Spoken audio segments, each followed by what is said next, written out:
The continuing shrill of static came next as the audio abruptly died. Neo felt cold. His stomach plunked itself far below a hollow space inside his gut. Stormfury's voice was not unknown to him. In flashes, words from Silvermane Tower to speech delivered in the elevator, and the mayor at Stable 73 whispered to him. Whatever Equestria had done to her, the province or the ponies living here caused to feel a burning, vengeful contempt was still cloaked in mystery. Standing still, Neil held his eyes on the bones of Stonefury. He coughed at the dusty air tickling his lungs, before laying a hoof on the holotapes power button. Drawing a cord from his saddlebags, Neil downloaded everything on the recording holotape. Once completed, he rose his head. A long, lightning shadow stretched across the floor, leaning back onto the wall of the office. Neil's eyes trailed the dark figure, only to find that Al was standing in the hallway. Knocking on the door frame, Adam asked, what's he finding here? I heard some mayor talking. Neil jerked his head to the skeletal corpse of Governor Stormfury. I found her auto diary. An audio diary belonging to who? Adam wondered, stepping into the room. Taking a place at his brother's side, Adam looked at the dead mare propped up against the wall. Who was she? It's the same mare we saw in the video in Stable 73, Neil answered. She's the same mare we've been hearing all over the province. Knowing the glimmering name tag tilting slightly in Stormfury's lapel, Adam's eyes grew wide. She's the governor? Neil added silently. Well, Adam stammered, was. Adam glanced at Neil. What was in her diary? Shrugging, Neil replied, It's about this place. She talked about the ministries, the projects relating to the exhibit. Adam whined loudly, rolling her eyes at his brother. Well, the banner outside did say provincial pride. Seriously, Neil laughed. But she meant something else. Something I haven't heard about before. Like what? Adam responded, arching an eyebrow. I don't know, Adam. She said something about a great plan. Adam blinked. A great plan? Like what sort of plan? Neil sighed. I can't say. Allie's voice boomed from the other side, reverberating off the walls of the officer. Guys, come on! You need to see this! The two brothers quietly looked at one another before exiting the Stormfury's museum office. Outside the doorway, they saw Vladimir and the others standing by the silver buggies dated by the turnstiles. Allie was waving at them, grinning while Lucy hopped in a buggy. We're getting on the ride! Come on! Allie cheered. Dancing towards the turnstiles, Neil and his brother leapt over the gateways where a red carpet ran alongside the neat line of polished Sterling cars. Each buggy had 4 soft purple seats persisted in 2 rows of 2 chairs. Big Lot, Allie, and Lucy sat in the seats of the first buggy, lazily resting their backs against the luxurious, well-crafted cushions. Lester gingerly made his way onto the side, holding out both hooves on the ends of the cart as he let himself in. First in her seat, Big Lot stiffly leered at the dark mouth leaning to the ride. She did not tremble, nor shudder at the cloaking darkness ahead. All she could do was sit perfectly still, await the inevitable. Vladimir stood at the control panel, decorated with various fussy buttons, and lights at the end of the buggies. Pressing a few of the control switches, he frowned, glaring at the ride's controls. Scratching his mane, Vladimir grunted. Damn this contraption. I just need to remember how I did it the first time. Neil approached the second buggy in line, poking his soft cushioned seat inside. Reeling himself back, he grimaced at the ride, swiftly turning his attention to his brother. Is it still working? More importantly, is it safe to ride in? Alice tried. I don't know. Is it, Ranger?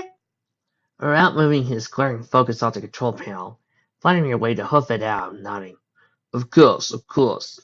I've been it on once, long time ago. Neil pushed himself away from the cart, shaking his head furiously. I don't trust this thing. How long has it been since it's been used? The top of Big Lot's forehead peered over the top of the seat's headrest. Dripping her eyebrows, she squinted both eyes at Neil. Mr. Copants, are you scared of rides? Snapping his sights to her, Neil scoffed. No, I'm not scared of some fool's ride. She smirked down. You're afraid of it, aren't you? I'm not scared of it, Neil retorted. What are you waiting for, Mr. Cuddlepants? Not going to kill you.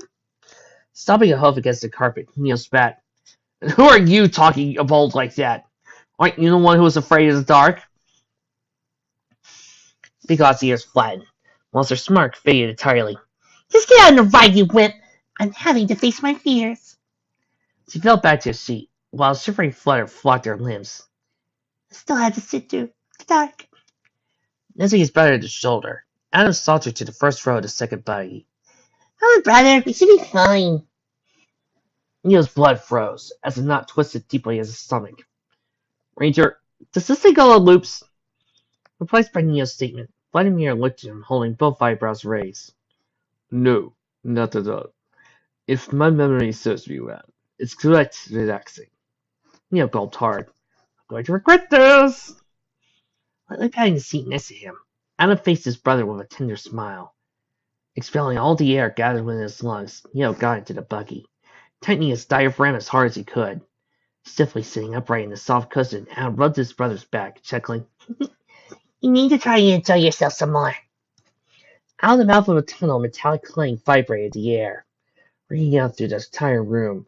Buzzing from the control panel to the second buggy, Vladimir jumped to the back row, as the first cart dimly drifted through the forwards of the shadows. Like a dense blanket of pitch darkness, consumed the first gleaming buggy. Bigot screamed as the void engulfed him entirely. The filly's shriek of terror stiffened Neo's already constricting posture. Clutching by breath made its way to his lungs. He grit his teeth together, shutting his eyes. Vladimir poked his head between the two brothers, grinning. If she doesn't like the dark, then this is definitely not the ride for her.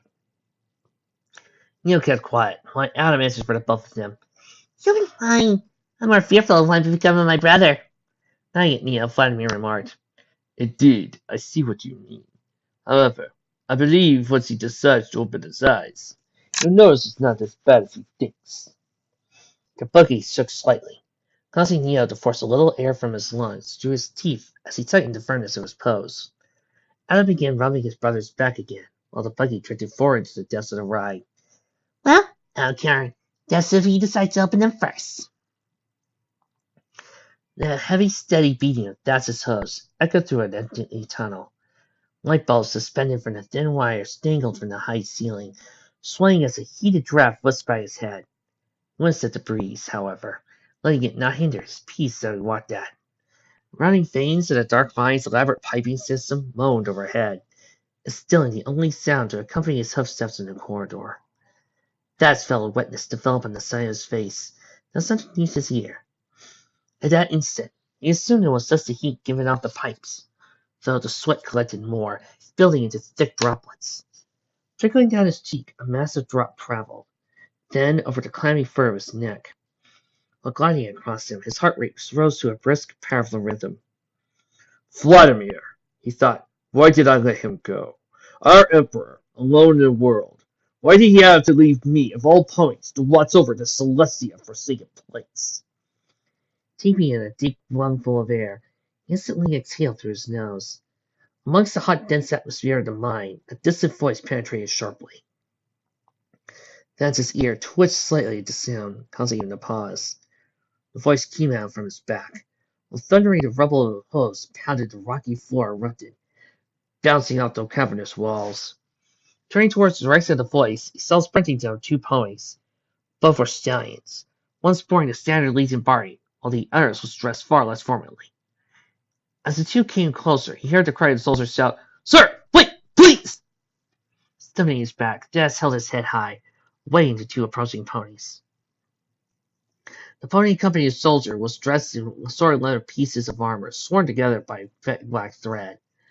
A few of the dark green Legion armor pieces were present.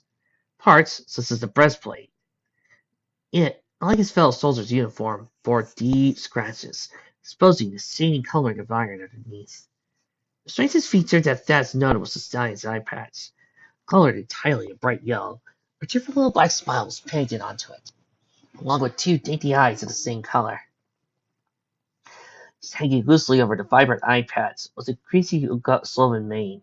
Slowing their speed, the two stopped in front of Thad's, promptly saluting him in his presence. Cut the thoughts, sir! Soldier's place was muffled underneath his gas mask. That's it, said the soldier. Yes, Lieutenant. Dropping his hoof to the ground, the soldier enunciated every word he said. Sir, we found this one and his man on the south side of the city, sir. You want to see the party in charge, sir? Blinking twice, Stas remarked. Right, and who is this? Scanning the lanky frame of the pony beside the soldier, Stas held a contorted frown beside the stallion. Interesting character. Holding his salute, the stallion by the soldier announced, Cleveland School, sir! Stas rose an eyebrow. Oh, Captain? Well, yes, sir, Skewer replied. Leaving a hoof down, Stas said, You don't need to salute me. So, sir, Skewer said, lowering himself, also hate it. Stas returned to his stiff posture. Well, what is it you need to tell me that is so important? Well, I brought money from the border, plenty of fine gas. Stas smiled widely. Some good news at last. I assume you brought the slaves too? Shifting his head from one side, Skewer grasped his right arm. Slaves, sir? Yes, the slaves were requested from the mine. Stas included. You brought them, right? Hurrying back to his desk, Skewer's eyes trailed out to the side. Well, I don't know nothing about that, sir. Stas's eyes popped out as he stared openly at Skewer. What? Sure, I've known about that, sir, Skewer asked. The veins in Stas's brow bulged with serious blood. Of course, we need sign. Stas called, recovering his figure. Never mind, I'll file a report on the matter later. Skewer took a step towards Stas, words dripping with sincerity. But, sir, I'm not here to help with demands. I was looking for some pony. Could you please tell me if you've seen some ponies come by here? I'll pay 3 nights a fillet, and a white one with a fancy neck. Stas' mouth was lit agape as his eyes darted back and forth at the statement. What? Why? Please, sir, Skewer implored. There are a few mayors, too. Brown one, and a Gowrie working for the coalition. Pausing his frantic behavior, Stas said, To answer your question, Captain, I did see a few individuals that fit that description. However, I don't remember if there was a coalition guardian. Launching himself at that, Skewer seized him by the collar of his uniform, nearly pressing his snout to Stas. Where did I go? Was the feeling with them? Shoving Skewer away from him, Stas reeled himself back, holding a disgusted grimace. No, I don't know where they went, nor where they are going. And there wasn't a filly with them.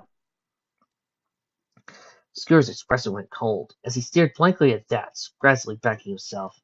Fingers mistaking his head, Skewer muttered, I died. I can't believe it. Stas propped an eyebrow up. Who? What? Speak plainly, soldier! Speak up! Skewer exclaimed. She's gone. By taken! Tension wound up in the muscles under Stas's nape released. Feeling a lofty bounce against his gut, he chuckled. Is that all? Really? Skewer stood stiff, look of hollow appeal on his thin face. You're not worried? Stas continued to fall. Of course not. She is of no use to us anymore. Not since our emperor replaced her with... Pausing, Stas rubbed the hairs of his chin.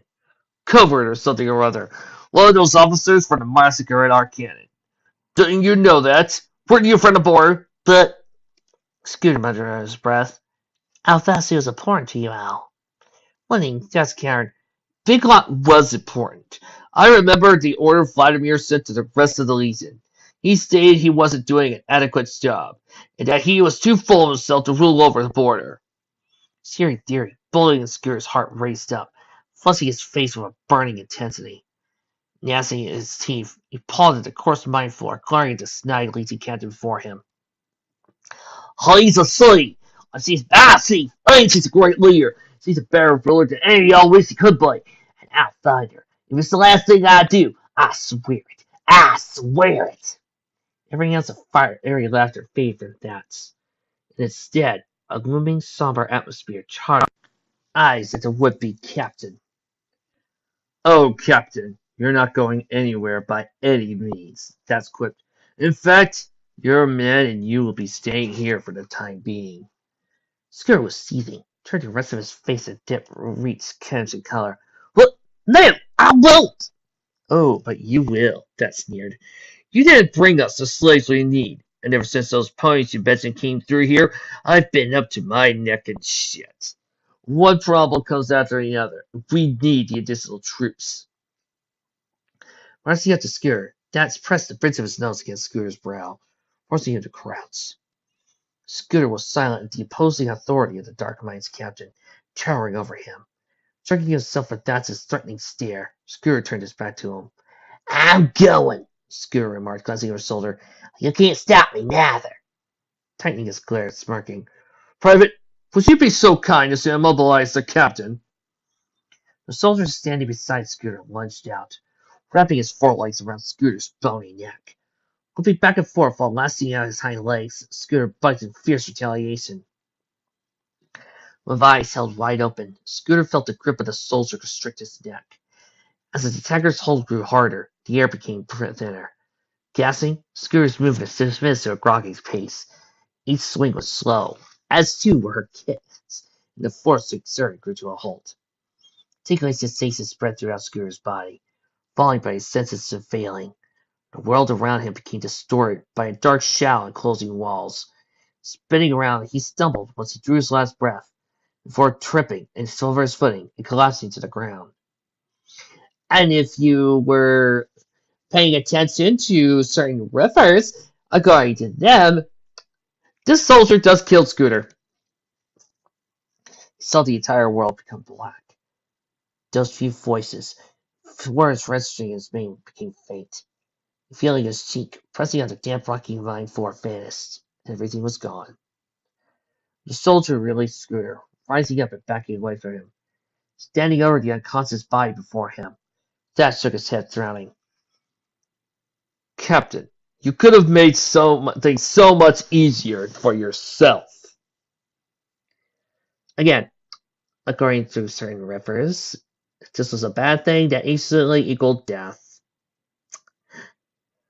Sometimes people could be such idiots.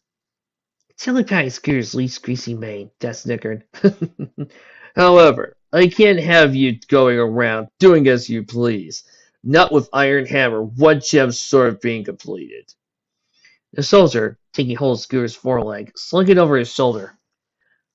What would you like me to do with him, sir? Dax waved a dismissing hoof at the legion soldier. Throw him in stocks. Hopefully a day or two in there will wipe away that whole big lot nonsense out of his head. Providing Dax with a slight bow of his helmet, the soldier answered a dignified fashion.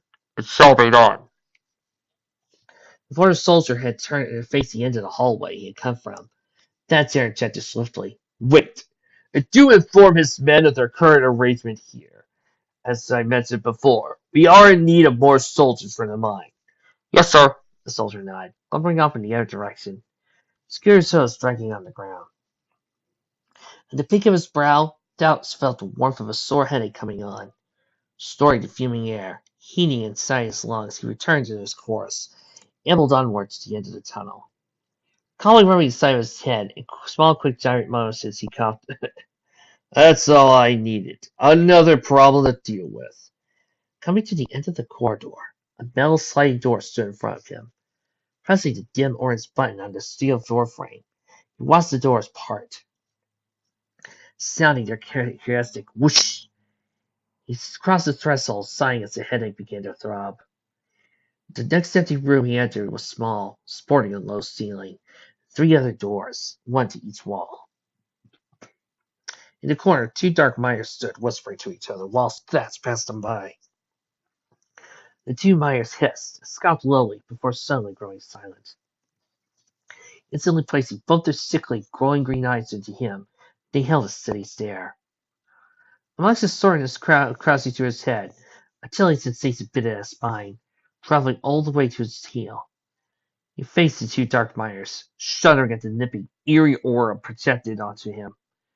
Narrowing his eyes, Dax growled, What is it you want? Have I offended you? The miners looked briefly, not long before returning to answer him. The miner to the right shook his head, chuckling hippily as a wheeze clung to his words. He spoke, No, easy captain. No wrong. Yes. No wrong. Yes. Yes, the left echoed. No wrong. Contracting his eyes into two, Death muttered, As you were then. Leaving behind the two dark miners, he walked off, shaking his head while dropping a crease. Damn them. Damn all of them. There was a deafening ringing blasting through the long dark corridor. The constant trill of buggy wheels clicking on the tracks. Both buggies ascended at a slightly elevated degree, while the dark rings of the tunnel supported loomed over them.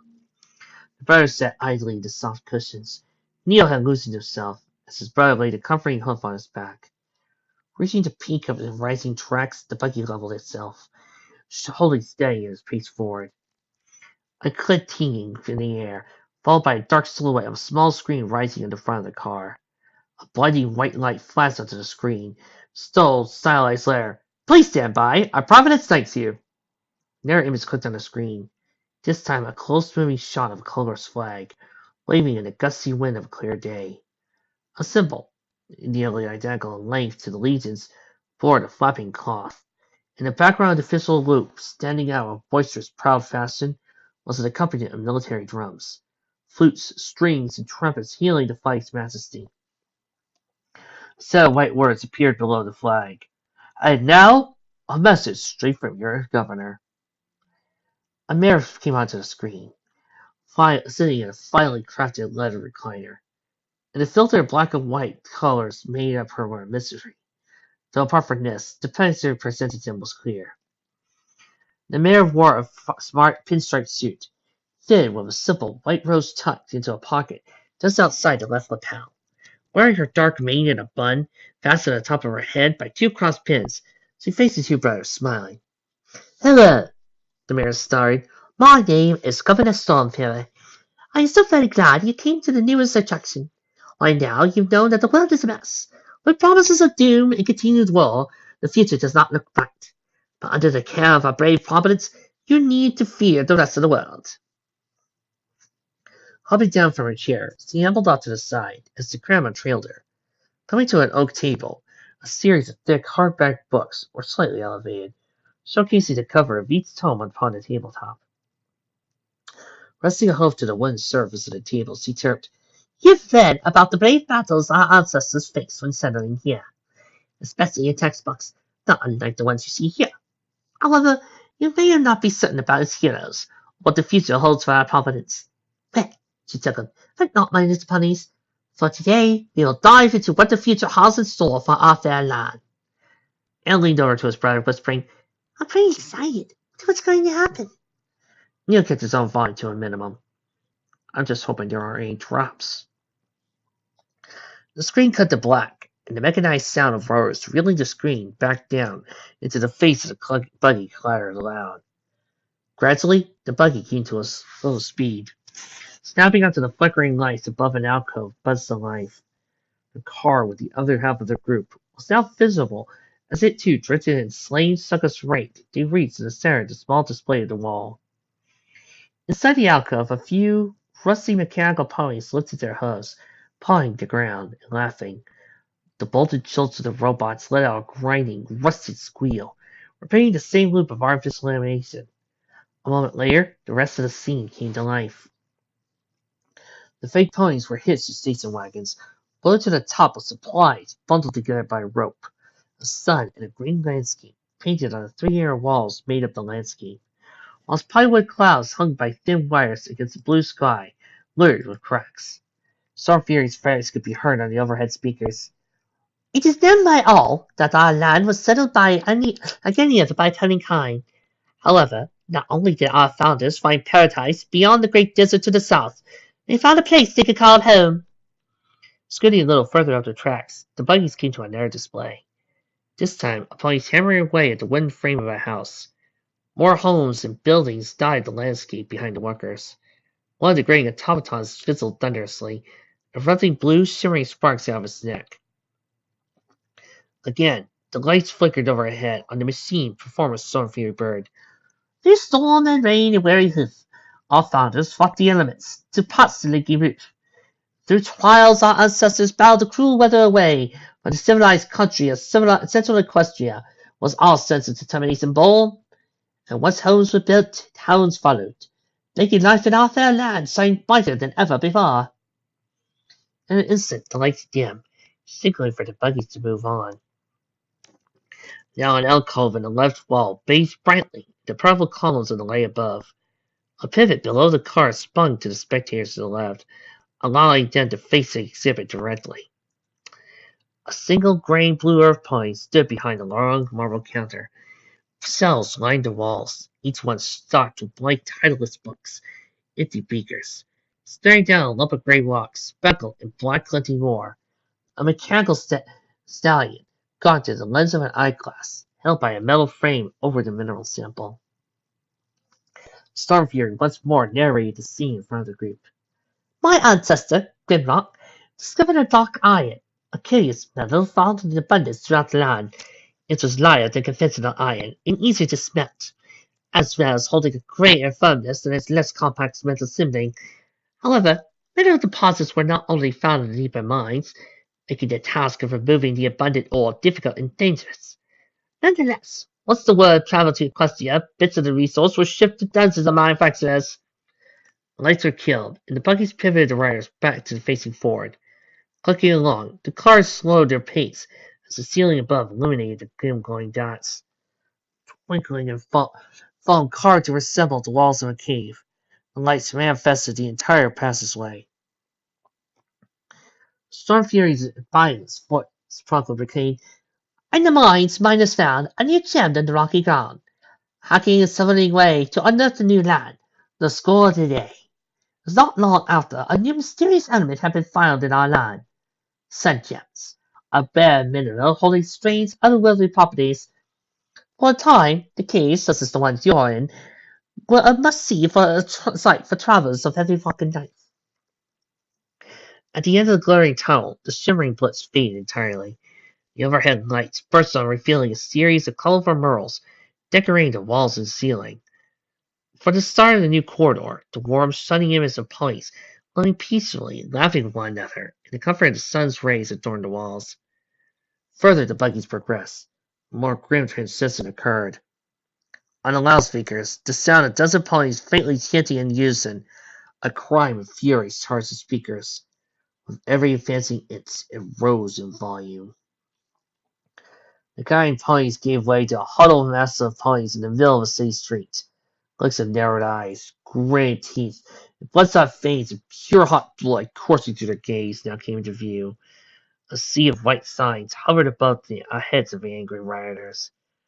Above the tops of the mural skyscrapers, a crimson sky, churning with plumes of towering black smoke, were rising from the tops of buildings, painted the scene. On the multitude of picket signs held aloft over them were vile, grotesque pictures of Luna being beaten by a club. Stormfury's voice surpassed the vexation of uproar of yells and shouts. But happiness and prosperity are eternal. Our providence, indulged in our land's wealth, fell to a great economical depression. Without money, ponies starved, jobs were lost, and those griffins and zebras who had come to our country to find work were left penniless. Needing our land's resources, Equestria bought us, forcing us to accept their customs, their culture, their way of thinking. While the carts carrying the ponies came to a horrific mural, Stormfury growled, Odd, they had the audacity to force us into the war. And as zebras destroy Celestia's school for getting unicorns, pause! That's Luna's school for getting unicorns, guys. Not Celestia's, it was Luna's. They ripped our sons and our daughters from their hooves and threw them back onto the soil for their own comfort. Supplying metal and gems, our province was forced to accept the new ministries. We are forced to remove those zebras who have tried to live a life in our province, or worse. When the buggies had come to the end of the hall, they stopped, jerking those seat forward. Darkness enveloped the surrounding area, while a chilling hush fell over the audio of Stormfury. Underneath the cushions, the brothers felt the pivot of the car twist, sending out a rusty, coarse squeal as they turned them to the right. Now facing the right side of a dark room, the spotlight flashed onto the long alcove. Across the nearly visible scene, metal pegasi, earth ponies, and unicorns, dressed in the king camouflage attire of old equestrian military, were armed with battle saddles. Tiny poles projecting from the unicorn's upper chest held their rifles, giving the illusions that the gun levitated. A snowy landscape painted the background, while 3 wooden loading cars shone open, standing in a single file. Zebras were wearing nothing in the Arctic conditions depicted with their young. The foals started up at the elders, blue tears painted, streaking their striped cheeks. At the far end, a green earth pony stallion and 1 male zebra pulled away from the line. The baton strapped to the soldier's foreleg, raised over his head. The zebra laid on his back, purple bruises embellishing his white coat, accompanied by red bleeding lacerations. The joint of the equestrian officer slowly lifted up and down on the victim, repeating the same brutal action continuously. Stormfury's voice teemed with Hal's sadness. They took them in droves and loaded them on train cars, beating, scarring hundreds for life. Some were taken aside and blinded by chemicals as they were accused of being spies or saboteurs. And they were not alone, Stormfury's voice said. The buggy spun the riders around to the opposing wall, where another display of equal size was. A faded gray light shone down on a bleak anti-helioscape. A fog machine in a corner of the area ejected thick, rolling mist creeping along the ground. On the walls, tombstones dotted the bare hills, as a few metal ponies, dressed entirely in formal black attire, stood over a single fresh grave. Words had not yet been etched onto the gravestone, though the paneling of 7 ponies stood around it, with closed eyes and lowered heads. Our families died for their war. What we were doing to them. Power corrupts even the kindness of ponies, Stormfury remarked, and there was little our voices did, as it graced the ears of tyrants hundreds of miles away, who paid no mind to our desperate pleas. All the lights turned off. The buggies again fell back to the front-facing direction. Anne felt a hollow pit in the sunken bottom of his stomach. Acting accordingly, he put a hoof to the hurting part of his gut. Adam gagged slightly, as the emptiness started to stir inside. I think I'm gonna be sick. Neil wrapped a hoof around his brother's shoulder, gently wrapping Adam's suddenly foreleg. Looking over his shoulder at Vladimir in the back row of their buggy, Neil demanded, Ranger, when is this over? I've had enough of this. Vladimir kept a solid posture. Not too long. Suddenly, the cart sprang to the center of a dark room. Neil's eyes started through the darkness before returning to Vladimir. Why did we stop? Is it busted? Shh. Vladimir husked him. Let's listen, my dear boy. A single light cast its rays into both buggies, and the thundering voice of Stormfury told. Out of our bleakest days of the Greek War, one might imagine that the worst had passed us. There could be nothing else that would surpass the horror of brutal bloodshed. But then, war changed. A column of light shut off, and the buggies turned, directing their view to the right. A projector shined the image of a great, vast grassy plain, unstirred by civilization. Then a black, colossal mushroom of smoke manifested in the center of the field. Fans above the border of the moving image blasted a gust of air down to the riders, while a trembling rumble, distant at first, roared. Growing quickly in volume, a booming rush burst forth from the loudspeakers. A glowing green aura hallowed in the thin waste of the cloud, as a wave of tainted fire scorched the land around it. Stormfury's voice screamed, Our greatest fears were realized. The fair firebomb. It was not long after that the enemies of Equestria fought gained weapons much like this. The projector's image dimmed, and the fans ceased their grusting. The buggies twisted back to the forward direction of the tracks, scurrying along to the final section of the ride. It is inevitable, Stormfury whispered in the darkness. Everything will burn on account of war. The voice whizzed off the walls, bouncing and reverberating small echoes all directions. I ask you, citizen, what will become of our future? Are we doomed to suffer this fate? Are we destined to bathe in the flames of tainted fire? Traction stopped. Both buggies entered a rhythmic clattering. In the void of a cold room, the brothers waited. My answer, Stormfury muttered in the dark, is no. The tone of her ghostly hussies grew louder in volume, imbued with a stern, commanding power. Well, we have a plan, my friends. A great plan that would carry us into a brighter, more peaceful age. A single beacon of light from a stage light above the ceiling speeded into a tall, mural painting that was made of sharp, faceted shapes in the left-hand corner of the room. At the bottom of a silver dome stood atop green hills, while above, two gears side by side bring golden rays to the world below. Eyebrows had a shape, deepening into numbers on the cogs. Neil did the same. The artwork further exposed itself. On the left gear, a yellow 142 painted in the middle, while on the other, a 43 marked its gray center. Stormfury's voice boomed. Civilians, like your Steph, shall see comfort in the bunkers, fools with the dark iron of our homeland. You need not to fear the war until the world has ended. This very taxi you are in will survive the war. He'll tell you the same tale. Ah, Stormfury added, Stable 142 shall provide us with teachers, educated civilians, who have supplies to comfort those in the bunkers. Using the sun gems and their underground bio gardens, there will be plenty of food for all, at least for a time. Another pillar radiated from a stage light overhead, ripped back the darkness on the right-hand corner of the room. A mural, like the one beside it, towered high up, painted with the same geometrical shapes. The lowest region of the painting, ponies and lab coats were in a steel room, surrounded by green test tubes, holding the beakers filled with red liquid up to the ceiling. The top of the stable faded out as a golden orb hovered above. In a circle of bright yellow, the dark silhouette of an alicorn puffed out its chest. But the la-da-dee-da-doo-dee-da, as it is said that the goddesses will surely perish in the chaos. Where will we find such a leader? Stormfury chuckled. Why, through the research of our province's best, we will craft a new one. Someone smart, kind, loyal, generous, cheerful, honest, and surely powerful in the art of magic. This special individual will become the province's guide to the greater tomorrow in the new Greek world. A loud snap sounded through the room as another light shined into the identical mirror on the right-hand corner of the side. The work of art was identical in shape and style to the others before it. On its canvas, a faceted gemstone, golden in color, hovered above the vibrant forested land. A white line divided the bottom of the picture into two halves. The left half, a barren landscape, glade and glitter with bones. The next, hills covered in lush, vibrant greenery. Through the use of the sun gems, we could grow food under the thick layer of rock provided by mountains.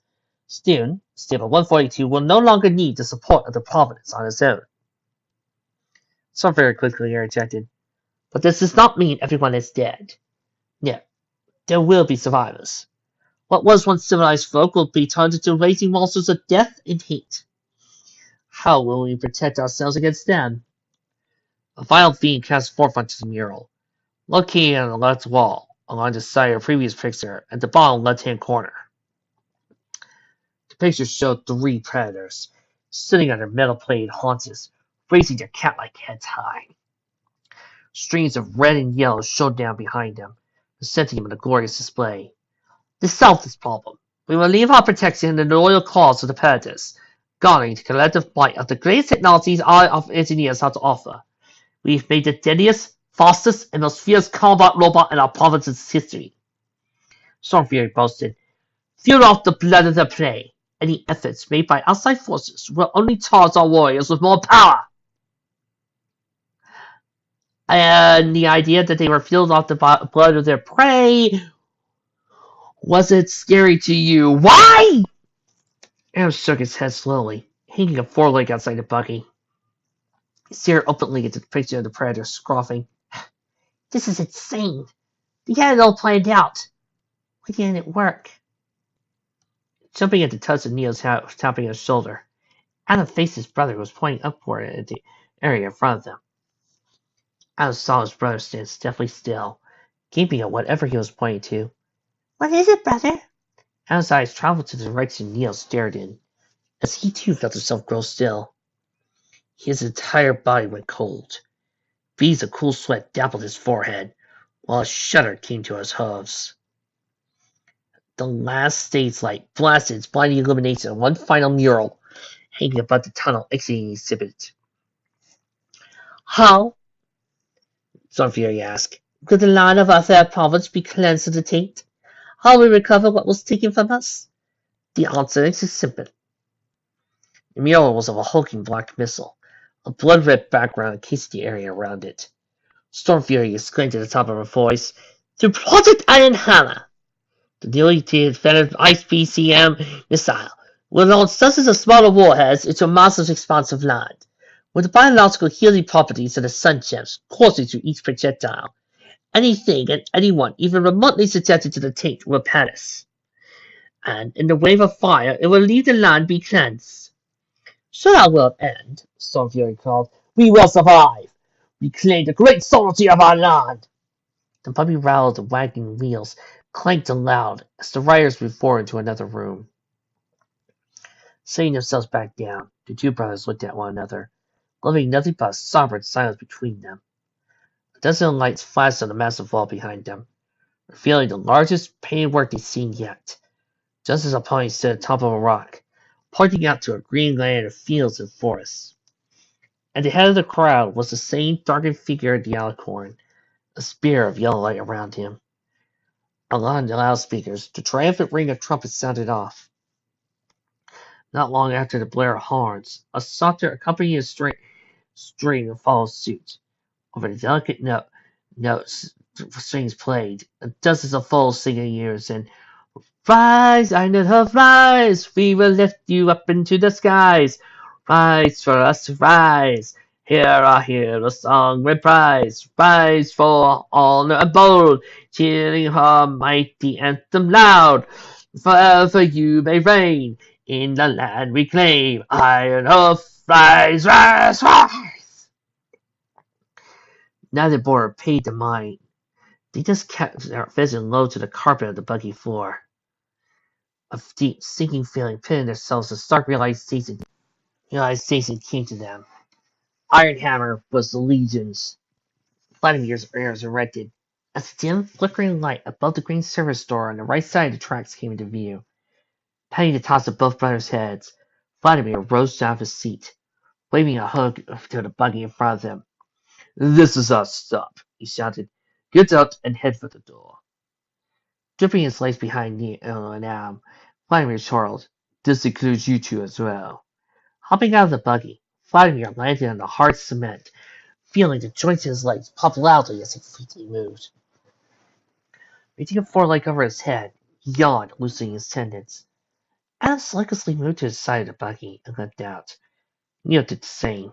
Both watched on the opposite sides of the small tracks, the silver buggy roll away from them. Other members of the party bounded from their buggy, collective gathering on the right side of the tracks. Walking to the door, Vladimir took the lead of the group with a steady trot. Come on, he chanted, "Right over." Big Lot bolted as quickly as their tiny lids could allow to the door. Standing under the flashing light bulb over the corroding steel door frame, she panted, leaning a hoof against the door's rigid surface. "I am done with that! Done, done, done!"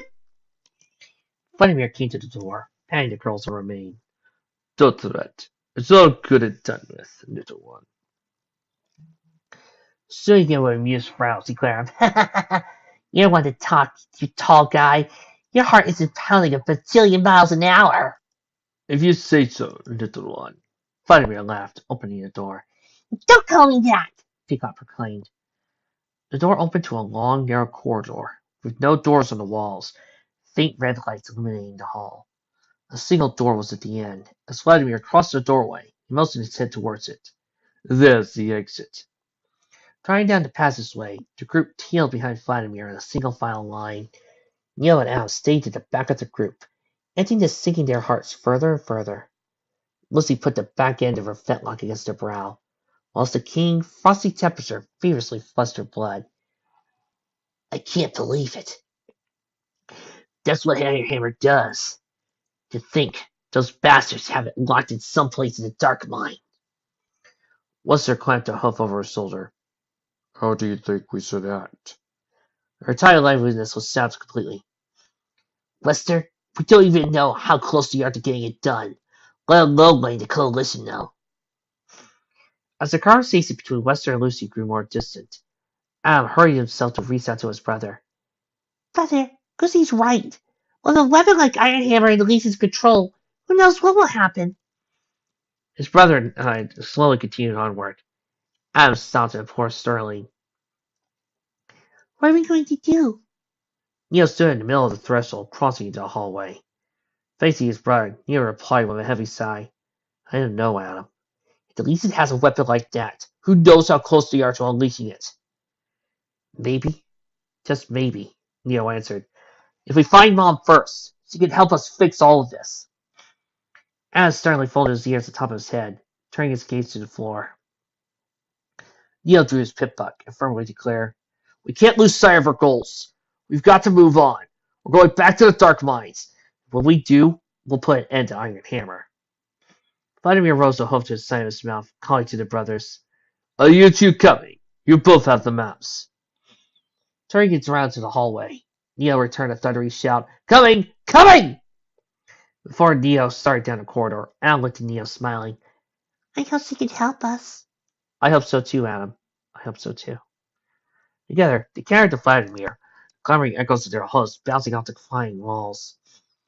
At the end, Neo and Adam maneuvered around the end of their line, their friends standing before the exit. Vladimir stood at the door's side, a hoof laying against the knob. We're here, Neo puffed. Vladimir queried, Are you ready to leave this place? Adam nodded. Why don't you know? Good, Vladimir sniggered. Because you won't be coming back. It was about midday outside the green service door of the attraction.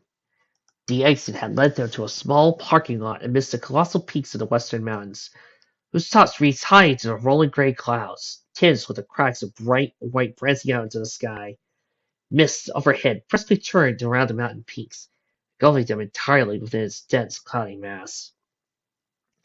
A palm of firm breeze and icy wind blew, cascading down the mountain, jagged slopes to the group below. As the chill whisked by Adam's head, biting his nose, he winced at a gusting cold. When the breeze died down, Adam shivered, rapidly blinking his freshly chilled eyes. The others wandered around the area, observing a few neatly parked convertible carts sitting between the faded yellow lines of the parking lots. Neo came to the side of one such convertible, cocking his head to the one side while seeing his reflection in the foggy glass, perfectly intact window. Directing his gaze to the wheels, they too were untouched. Merely the purple metal body of the old vehicle was coated in patches of rough crimson rust. Barely letting the air through his teeth, he murmured, These carts aren't destroyed. Vladimir came to Neo's side, his own reflection visible in the glass. Strange, isn't it? Blankly gaping at the undisturbed features of the cart, Neo shook his head slowly. Every other cart I've seen, be it in towns or off of roads or outside buildings, they're all destroyed. But these... Turning his head to the darkened cloud cover, Vladimir scoffed. Those few ponies must have been real lucky to have come up here during the war. Neil looked down, rusting an eyebrow. Why do you say that? What makes this place so special? Shrugging, Vladimir answered with a smirk. I couldn't tell you for sure. I, like yourself, was born after the world ended, so I can speculate when it happened. Though, he added swiftly, I say no bombs were really dropped in the mountains, so anything beyond them was protected. Gently kicking the bottom of the convertible's passenger door, he laughed. That means the old chunks of metal got to shit out the rust for Celestia knows how long. Returning the same wide grin, Vladimir faced the rest of the group, scattered about the middle of the parking lot. Then again, who really knows? A road ran along the top curve of the parking spot. Trailing off to the left and right, Al came to where the highway's cracking coarse asphalt met the smooth concrete pavement of the parking lot. Staring down the street, he looked to the left, where a long stretch of winding black road slithered through the narrow valley, dented in the mountains. In the opposing direction, a forest of bare oak trees with long, gnarled branches creeped over the top of the hallway. The entanglement of leafing branches cast a blanket of shadow surrounding the road, while slim slivers of pale sunlight breaking through the gaps speckled the shaded asphalt. A deathly howl sounded in the thick wood, rattling the bony lace of the trees before blowing its nipping wind against Al's face. Lucy walked outside, raising a hoof over her brow, peering into the dark collection of desolate foliage wreathing the side of the hallway. Is that the way we need to go? Am nodded, eyes fixated on the hollow tunnel trees made. Pally Lucy sighed. Well, shit. Neil removed himself from the convertible he investigated, strolling over to his brother with a smooth gliding step. This is it, huh? The empty highway gave off a numbing aura, running a shuddering twinge through the nape of Al's neck. Looks that way. Vladimir joined a group of ponies, gathering the curb where the parking lot met the road. If that's the case, might it inquire as to how long it'll be until we reach our destination? Adam glanced at his Pip-Bug map, then back to the forest. A cold sweat, fiercely chilled by the draft, picking at the sides of his neck. Gulping heavily, Adam slowly motioned his head to the woods. It's down the road, through that forest. Big Lot poked her head over the curb, pounding at the mouth of the dark wooded highway. Why does it have to be so dark? Do you even know where it ends? There should be a wide lake when we get to the end, Neo answered. Stepping into the highway road, Neo started toward the wood. We'll never know unless we start walking. An orange square marking, flashing on Neo's EFS, jutted out into the darkness that dressed the road in a black, luminescent twilight. Slices of light, slicing through the window, shone down on him as he traversed the haunting forest. His brother followed him, entering the dark woods. Bigot hurried down outside, tightly huddling by him, her gaze frantically darting about the lean series of thick trunks, hiding their gaze from the outside world. Gradually, as the group went to the damp, musky forest, plumes of white breath puffed out of their noses. The temperature dropped the farther they went, bringing their coats to a briskly shiver in the wake of the cold. The wind had died entirely. In the woods, only a raw, wintering stillness pervaded the air, a hollow, dark void encased the region across the group. Specks of outside light broke through the ceiling of the entangled branches overhead, severing the blankets with darker strands of pure, shiny illumination. Neo saw the distance, a faint luminous halo. Not breaking his stride, he looked back towards the other behind him. I think we're almost through. Biglot was stirring immensely, her hooves clicking against the frosty atmosphere, seeping through his duster, but in a faint reaching underneath.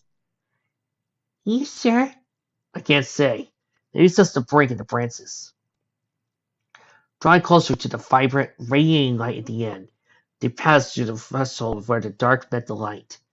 Squinting his eyes nearly shut, the intensity of the outside flooded Neo's vision. As the blinding aura peeled back, fading from the prodigious brightness, a more clear view of the world unfolded. Blinking quickly, Neo rubbed his eyes, gazing at the new environment. A bleak shack, along with three others like it, rested the shoreline of a vast lake. A dense fog rose from the still waters, gently rolling easily on the gray shore littered with stones. There was a dreadful gloom that lingered over the mild water. A somber gray was colored the lake, matching the darkening clouds above. Amidst the melancholy waves retained a fairness that resembled the lighter hue of small stones littering the beach. Shutting out to cover the water were two small wooden docks. Large planks of weathered wood, rusted nails formed perfect downward arcs in their disfigurement, while the green glossy algae caked the boards closest to the waves. The road ended at a parking lot of white gravel in front of three abandoned shacks. Trying down the end of the highway, their hooves crunched the loose, shifting shale as they wandered about in front of the lonely buildings. Lucy, with Lester at his side, looking at the pale, boarded facade of Schemel building. Two windows, covered in wooden boards, were at the opposing side of a red door. Signs in tipping yellow paint above read, Sunny Mountain Lake! Boat rentals and snorkeling equipment. Lucy chuckled, nuzzling Lester's shoulder. What do you think about swimming? I'm not sure, Lucky. I can't swim, Lester answered. Sporting a dumbfounded expression, she reeled her head back out, opening her mouth to speak. But I thought you... Her eyes lay on the bulky armor covering Lester's entire body. Right. Lester pointed his chest. You hold a strange expression. Is there something on me? Lucy shook her head. Nah, just forget it. Theo came to the beach, staring out at the foggy, massing the other side of the lake. On his EFS, the marker flashed in the direction of the lake's opposite end. Looking to the left, he saw the shore curve off into the clouded distance. To the right, in the same scene. Sighing, Theo felt a cold solace sink in the beak of his gut. As the calm waves of the rolling stones of the beach, I didn't find this true enough. Stepping close to the wire, the waves reached inches from Neo's hose. Laying his head over the wire, he looked at his rippling reflection wobble and distort, the constant movement of the tides. Dangling a hoof over the wire, Neo shrugged. I guess it wouldn't hurt to see if this wire is tainted or not. Easily letting his entire hoof be consumed by wire, the instant numbing sensation of the icy lake took hold of him. His felt like fur soaked up the frizziness, soaking the feeling deeper into the core of his bone. Briskly withdrawing himself, Neo shook his hoof about a hissing array of prickling stabs nipped at him, the warm blood pumping through his body, returned to remove the cold from his hoof. Stepping back from the shore, he approached his pit bug and found the Geiger counter was silent. Not a tick or a peep. Raising an eyebrow as the sword reflection he gaped. It isn't irradiated. A loud series of hollow metallic bangs erupted behind him. Once again the sounds carried to him. The hairs along Neo's neck sprung to a rent and clamor. Gritting his teeth together, Neo locked his gaze in the middle of the shack, where the sound had originated. There, Lester and Lucy were gawking at the rear side of the structure. Adam and Allie, all together, were trotting toward the abandoned shack at the parking lot. Lifting a hook to the side of his mouth, Neo called out, "What was that?" Adam didn't break his stride, turning back. "I don't know." Neo dashed up to the middle of the shack, slowing his pace as he came to the side of the building. Walking closer along the side of the wall structure, he turned a corner to regroup with Lester and Lucy. Both Adam and Allie stood behind them, with drooped heads and tongues hanging limply from their mouths as they panted deeply. Strolling to Lucy's side, Neo looked back to the end of the shack. An open garage door revealed a small dark work area. The two blackened skeletons of deceased ponies were hugging one another in the corner of the garage, while a long bass boat rested in the center of the space, held level by two wooden supports. Big Lot came running through the crowd of ponies standing in front of the garage, pushing and shoving by his sir urgently. Arriving at the front, she stopped, huffing wildly. A baby expression of radiating excitement came from her face. "What is it?" she exclaimed, scanning the sight before her. "I want to see." At the bigger side of the garage, the excitement faded from her, shifted to a sour pout. "What? A stinky garage?" "Wrong, kiddo," Lucy interjected, elbowing to the bow of the ship. "It's this thing here I'm liking." Peacock spied a comical figure, frowning and shuffling towards the side of the boat. "What the heck is this thing anyway? Looks weird." Grins frowned on Neo's face as he too approached the vessel. "This is our ticket forward across the lake." Replaced by his teammate, Peacock grumbled. "What? How? What is it?" "It's a boat," Am answered while catching his breath. "A fair-sized one, too." Peacock retained the look of her complete bafflement, as she rolled an inquiring hoof. "It does?" Laying a hoof on the chill green metal of the boat's side, Neo prompted, "It travels on water. We were told about them at school." "Yeah." Am coughed, circling the vehicle back. "Maybe you could take us across the lake." "Do we need to traverse the lake?" Ranger asked. Neo turned to Ranger and nodded. "We'll definitely need to cross water. Good news about that, it isn't tainted." Ranger peeked over his shoulder at the mountain peaks, gazing at me from above.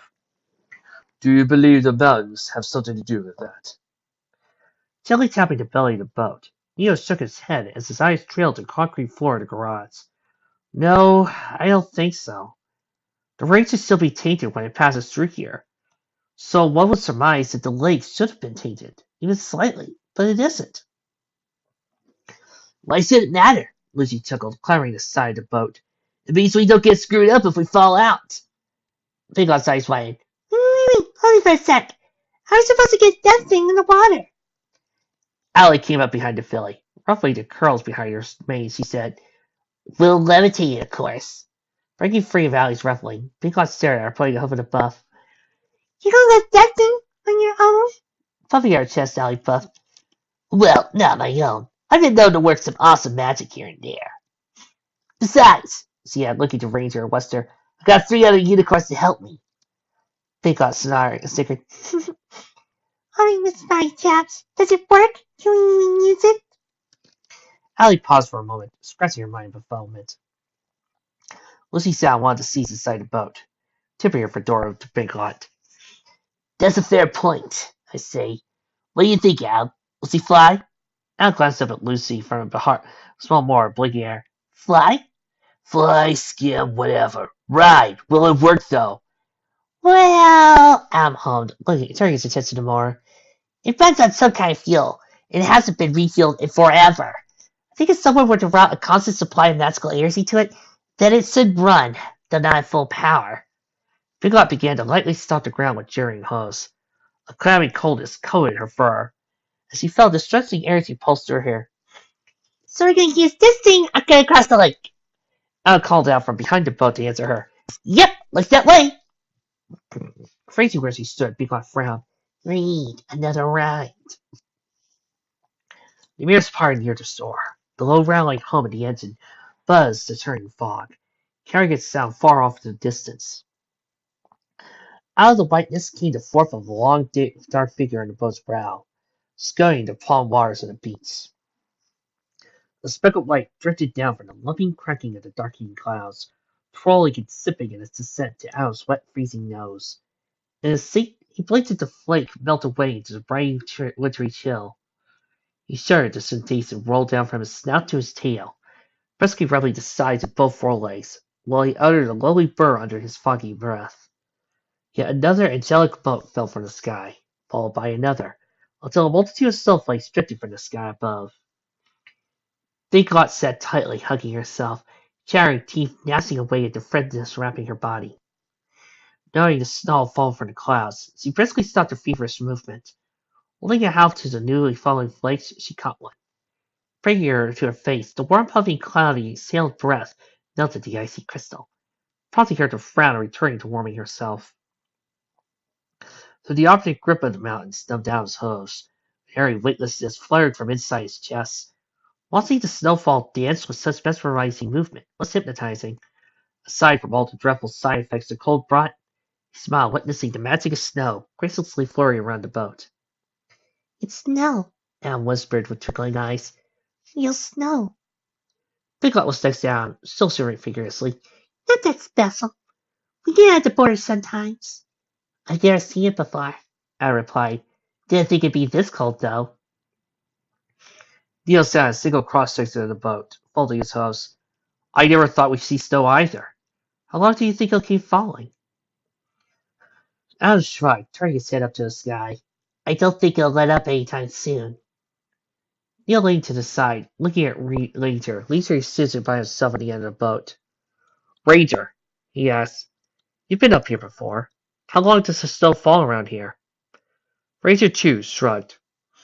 Sometimes days, sometimes minutes. We are the mercy of the clouds. They are the masters here. However long they decide to provide snow is how long it will. Biggot Scott. Well, that didn't answer the question. I saw Biggot shivering violently. Biggot, you okay? Do we need something to keep warm? She tried to shake her head, only to have it look as if she were merely twisting her head around instead. No, I don't need anything. I'm a big girl. Anna blew a hot plume of steamy breath on her forehead as he scurried near. She winced at the fresh new warmth, tentatively fighting back at the cold. The second it was removed, however, the air's icy presence crept back over her. I could give you my coat, Adam offered. I'm warm enough as it is. You look like you're freezing. I don't need it. She's never eaten. Adam pulled his forelegs through his sleeves and draped the dust over her back. Flipping the collar upward, Adam smiled as the long length of the coat buzzed up around her. There, Adam grinned. A little better, don't you think? Her successive cheering stopped at the warmth that clung to the leather of the duster. Biggot took both open ends of the coat and pulled them around her body. The shield she made around the cold, trapping the hot energy radiating off her body inside. She snuggled to her petite nose to the fabric, purring softly at the comfort it brought. Adam grinned, gently rubbing the back of his neck. You need it more than I did. The bow plowed through the cross-rocky shore, briefly compelling those inside to jerk forward. Lucy rose, clapping her hands together. All right, everyone, disembark! I liked the shore they departed from. The land before them was sheeted in a blanket of glistening snow. A mild flurry of snow now whisked by the numbing breeze. The wide extent of a dirt road was imprinted, leading up to the peak of the mountain. Neither trees nor greenery could be seen in either direction. Just the road twisting up and disappearing into a dense, blistering mass of winter snow, glittering above the mountain top. One by one, each pony removed themselves from the boat, sinking into the crunchy, powdery snow. It covered their entire hooves, reaching past the ankle. Neil's limbs burned as he inhaled the dense, frozen air. Even as he walked a few steps away from the shore, soreness had in his limbs, increasing both breathing and heart rate. He could feel the dreadful, tired urge of fatigue gradually develop in every leg muscle. Trudging up the road through a blizzard, a deep freezing lump formed in his throat. Razor waded toward Neo, digging the shallow trenches in the snow as he approached him. Pointing at the blizzard spiral around the peak of the mountain, he asked, Please tell me that's not where we're going, is it? Neo busted as straight he could, forced the lump building in his throat. Yeah, he muttered faintly over the gulp. That's where we need to go. The valve on a steam pipe running along the ceiling released a whirling plume of hot mist. Light bulbs tackled to the narrow walls of the long, winding tunnel flickered, whilst the low electronic hum charged the humid air. The three dark wires stood side by side, the slick, rocky wall, saturating in a dipping layer of glossy dew. And the sporadic light cast into the miners, their green, empty goggles everlastingly remained aglow. Down the corridor, the soft patter of cloth wrapped hose rebounded off the low ceiling. In unison, the three miners turned their heads to the source, silently gazing at the approaching individual. For a brief moment, the easily repeated noise grew quiet. As the hose steps grew softer in their volume, the hallway's illumination dimmed. Out in the hollow dark of the mine tunnel, a fourth pair of round goggles flashed. Their white bulbs illumination steadily intensified, relighting the once darkened halls with the warm rays of the bulbs strove like glint. When the light returned, it ripped the ceiling back, revealing the warren slinking towards them. The warren stopped 3 feet from the male miner, huffing slowly with a swirl wheeze. Oh, yeah. Yes? Yes, answered the middle. The warren nodded once. Good, good. The third miner took a step forward, voice nearly hissing. Why meat? What say, Warden? The warren rose a hoof, briskly looking down in the other directions before speaking. Surface needed weak. Surface needs his leader stress. Not able to run mine. And we know. The one standing in the left rasped. Yes, yes, yes. The warden lifted himself over his head, buzzing. Listen, listen. The linen wrapped his pointed ears upon the three miners' head, folded flat. As they kneeled, flinching backward and away from the warden. Laying down his huff, he continued. I do you no harm. This is not my mission. You spread word fast. Tell mine what I say here. Tucking their ears up, the three rose their heads, intently leaning toward the warden. Between them, a few seconds of silence persisted. Hoarsely belling a few chuckles, the warden spat. That has been lazy. Too stressed. Still, he has more to do. So busy, yes. No time to oversee the predators. We maintain predators. We control them. They belong to mine. Why kill Surface Legion? The miner to the right whispered. They have guns. Guns too strong. Miners have no guns. Yes, yes, the miner replied. But miners have predators. Give us way to depot. Their Surface Legion has guns. We take guns, we take back mine. War, war. Why go to war? The same Meyer remarked. Pointing downward to the end of the passageway, the warden raised his voice, increasing the coarse, grating clanging to every word. They abuse mine, treat it like surface fortress. Our home, not theirs, not surface legions. If we do not fight, mine will perish. We will be slaves. Slaves. Reeling backward, the miners bucked their flanks against the tunnel wall, his bloody grasp erupted from them, swiftly followed by a low murmuring between themselves. Slaves! No, no, not slaves. Yes, yes, slaves, the warden declared, huzzing the three. As long as Surface Legion is here, we are slaves. Must act, cried one. Yes, yes, coughed another. The third miner took a simple step forward, cocking his head at the warden. What do? Tell. I have plan. The warden rasped slowly. Tell mine of predators and how we strike. The three lifted their breathers, pawing their jagged floor. Tell, tell. Sharp, grinding laughs, muffled behind the warden's mask, giggled through the tunnel. Yes, son. I speak the plan. Simple. We will take back mine. We will take back home. We will kill Surface Legion. Kill. A flurry surrounded Neo, masking his vision in a freezing blast of blinding white snow. Darting madly at the breath of the wind, sharp tinkling flakes bombarded his face. Below the road underneath him, leading up to the slope of the mountain to his beak, was buried by a thick powdered coat. In every direction, the ground was frosted over by a blanket of snow. Protruding lightly from the surface, the thin pointed edges of the black boulders could be seen in the dense blizzard haze. Neil led the group up, while the others followed at various distances, leaving their long, trenching tracks around them. On Neil's EFS, the orange marker flashed forward, pointing the way they needed to go. Up to the top of the mountain's peak, holding a constant winch to wintry barrage. He stared upward at the top of the mountain.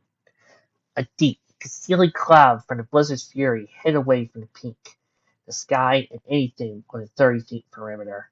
In his ears the wind howled, polluting all other sounds around him. He stopped for a moment, raising his hoof over the brow, squinting at the storm dress, the path ahead of scary winds and snowfall. With his duster flapping wildly in the wind, Neil looked over his shoulder at the group and the snow trails he made. Adam, exposed directly to the elements, was shivering violently. Neil called to him, yelling as loud as he could over the blaring wail of wind. Adam! I can't see anything! Should we head back? Adam flinched at every other stronger gust, rolling towards him on the blizzard's gale. Keeping his eyes shut, Adam returned. No! We don't know how long it'll be until it blows over. Do you think we can make it? Neil asked, his diagram aching at the increased stress. We have to try, Adam hollered weakly. We have to! Facing forward once more, Neil inhaled the burning, frozen air. As the breath inside bit at his lungs, he picked up a hoof, forcing himself to advance. Each step grew harder. As the further they climbed, the deeper the snow became, reaching up into his entire leg, and Neil's entire body shuddered constantly. Both hooves grew numb, while the snow's cold sank deep into his flesh. Every other breath was shallow, driving him into taking longer breaths as the ascension continued. Snow gathered in wrinkled grooves on his coat. Flakes by the dozen sunk fastly into his back and mane. His muscles tired with a dull soreness. Awfully quickly, all the air he took seemed to vanish the second it came to his lungs. Neil's body, cold and inflamed with a powerful aching, took small steps, dragging himself through the snow. We have to make it, he thought to himself. We have to. We haven't come this far to die like this. On the wind, his ear twisted as the sound of Lucy speaking up from down the line. Neil, stop! Instantly, it halted where he stood. He turned around, appearing at the pines behind him. They too were buried body deep in thickening drifts, Only one pouty wasn't accounted for. In front of Lucy, on top of a small mound, a bundle of leather poked out from the snow. "It's Big-Lot!" she screamed, hovering in the snow foam. "She's down!" Suddenly looking to Adam, Neil shouted, "We need to go back! Now!" Adam stood upright, hair swaying in the wind. Neil's eyes widened. Heart started to race. "Adam! Adam! Adam, are you all right?" Eyes shut, the buck barely stood still for a moment before he fell face first into the snow. Neil's heart thumped wildly as he waded toward Adam. Pally Neil was crying, "Adam!" Ellie at the back end of the group lumbered down, saying, "Neil! Neil, is he okay?"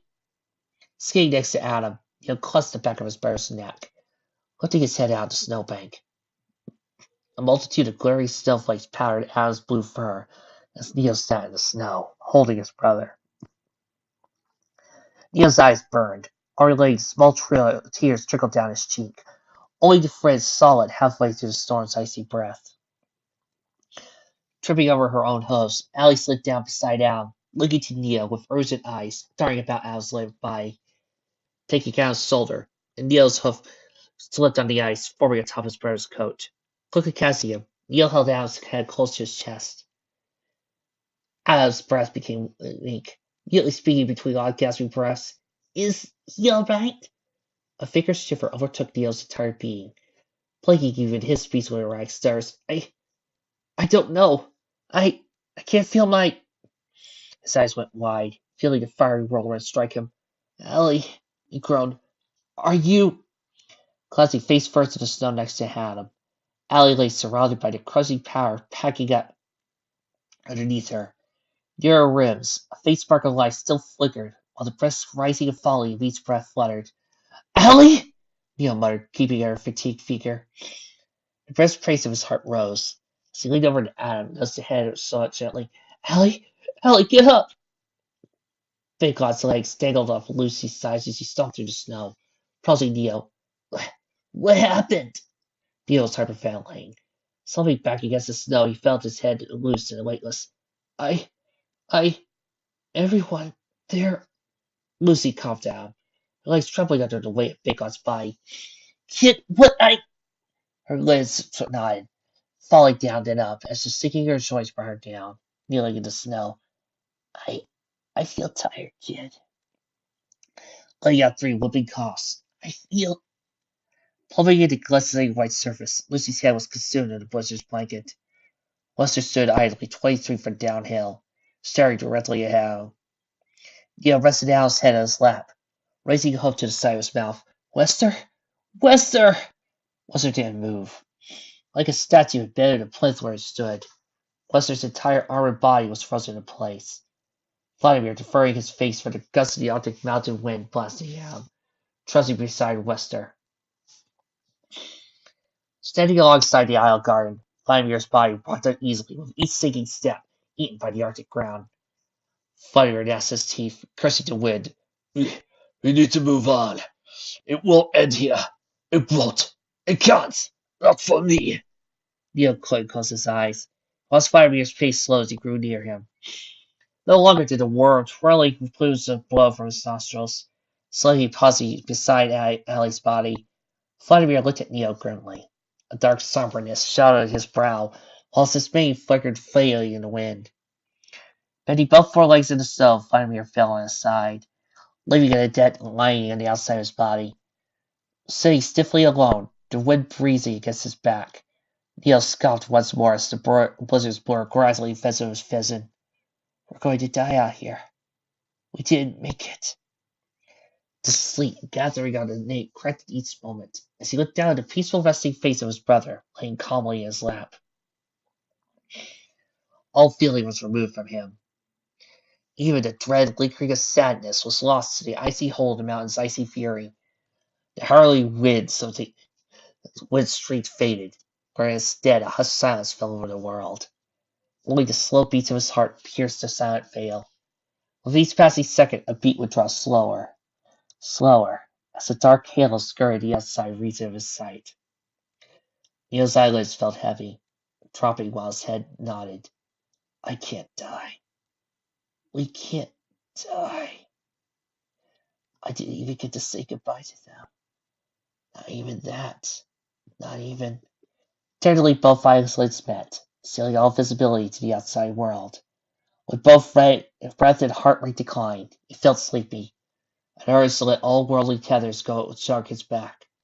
Enticing him to rest eternally, the whole world became a dark void, empty, without a single soul to comfort him. Not a soul.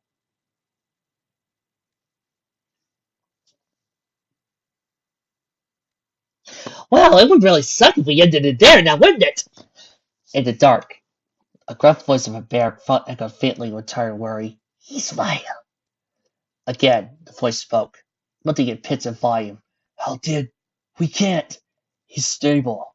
A steady voice followed, sounding just as discordant and distant. Give me. He needs. All the other voices grew quiet, at the presence of a soft, compassionate mare's coo. Her voice was not tinged with urgency, but a sweet, delicate whisper, whisking through the vast emptiness Neil was trapped in. Alive! You're alive! She said. A warmth graced Neil's face. It was the first sensation he had experienced since the cold took him. Over his nose, a light tinkling pressed by, scented a damp, horrid fragrance carried on the breeze. His eyelids twitched and the smell turned minty, tickling his throat. He purred at the sense of the new aroma. A damp, cushioned material lightly prickled his hose, back, and head. He realized the feeling had returned to him. While relieving a weight lifted from his tired eyelids, grunting at the dull stiffness locking to his spine, Neil opened both lids, seeing the strange environment around him. At first, he only let his eyes open, controlling what light came into view. So the pure white silver between both his black eyelids, he heard a new sound, a low buzzing about overhead. Along with the trill of the buzz came a rustle on the wind.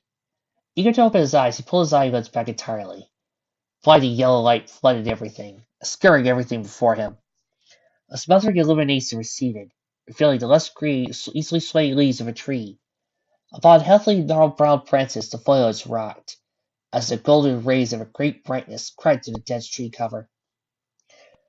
Turning his head, the same itchy prickling feeling irritated his fur.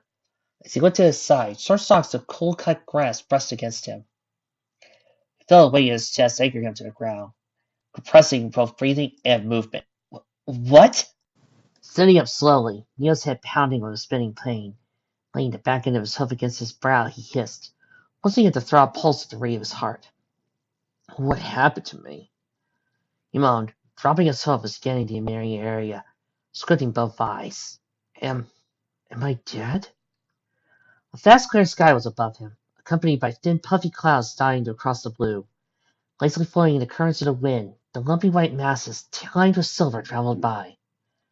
Neil was under a clearing, sitting underneath the shade of a tree on top of a hill. Below, a grand forest of dozens of huddled trees stretched off into the distance, before ending at the open field. At the wood's border, a palette of assorted vibrant wild flowers marked the landscape in a natural, multicolored mural of blues, reds, and yellows.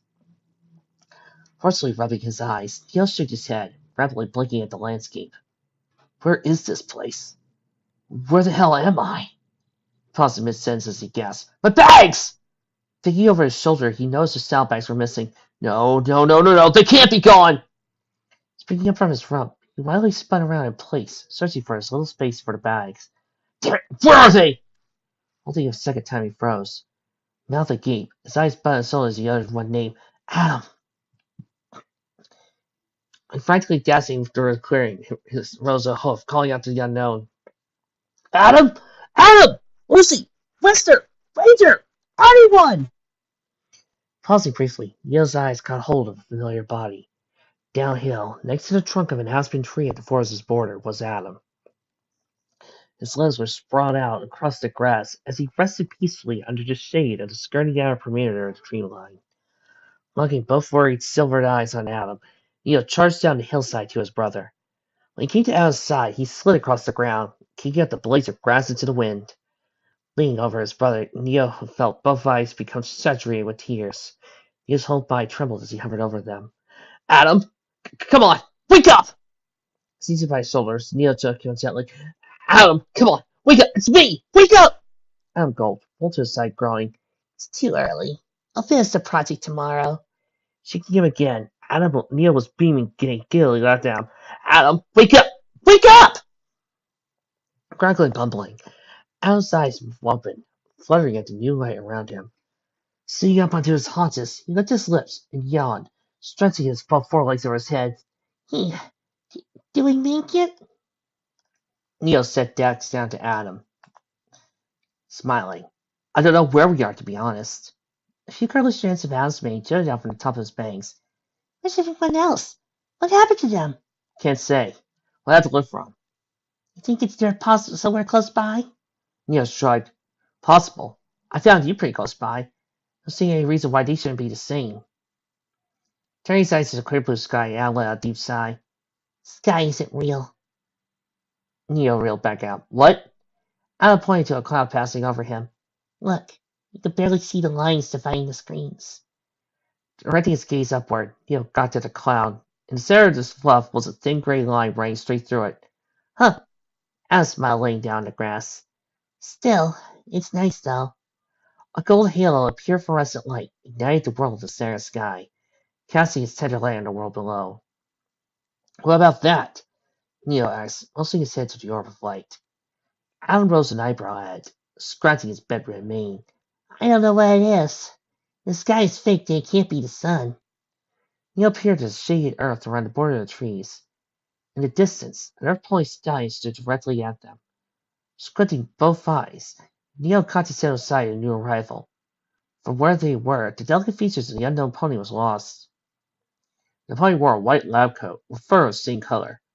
He had a slivered black mane, and pit-bug fastened to his right foreleg. Nothing Adam, Neil pointed to the stranger. Adam, look. Adam sat up once more, seeing the spectator from afar. Who's that? Is that Pip-Buck? Well, Neil stated, rising on all fours, maybe he knows where everyone else is. He doesn't look armed. Adam got up, patted himself down. Well, he's hostile. We don't exactly have weapons, do we? Nope, Neil chirped. I think if he wanted us dead, he would have killed us by now. Let's hope he doesn't want us dead. Trying towards the stallion, they saw him kneel down next to a daisy, with the handle of a watering can grasped tightly between his straight white teeth, lightly drizzled the plant with water. At a closer range, the silver color of his eyes were clear, among other details. A few brown smudges of dirt stained the leaves of his coat, while dark rims highlighted the inner regions of his tired, drooping eyes. He looked middle-aged, as streaks of glossy silver stripped his greasy mane. As he lowered the can aside, he turned to Neo and Adam as they approached him. Huffing and puffing, both brothers looked to the ground with tongues limply dragging from their panting mouths. The stallion faced them, a drained, mundane expression plastered subtly to his face. As he spoke in a low, grumbling tone, upholstering a hint of sleepy self-deprived voice in his words. You're awake already. You had to bring in the Liam Neeson voice, didn't you? Couldn't help it. Sorry, it's a Fallout 3 fan of me. Raising his head to meet the stallion, Neil's stomach dropped. Holding all movement, both eyes remained fixed on the stranger. Adam started to lift his head, glancing at his brother while it did. Brother, what's the matter? What? In the faint facet of his brother, Adam froze. Every joint and limb locked themselves while he stood in the presence of the stallion. Deeper and deeper, Neil felt his stomach sink as a friskiness briskly cupped into his neck. Mustering what strength he could, Neil forced his diaphragm to contract, allowing one word to faintly escape his lips. Dad? With the kids! Footnote. Level up. New perk. What a beautiful day. But not as quite as beautiful as me. Charisma when confronting those of the opposite gender is increased by 5. An additional 2 points are added during the day. Level up. New perk. This is my boomstick!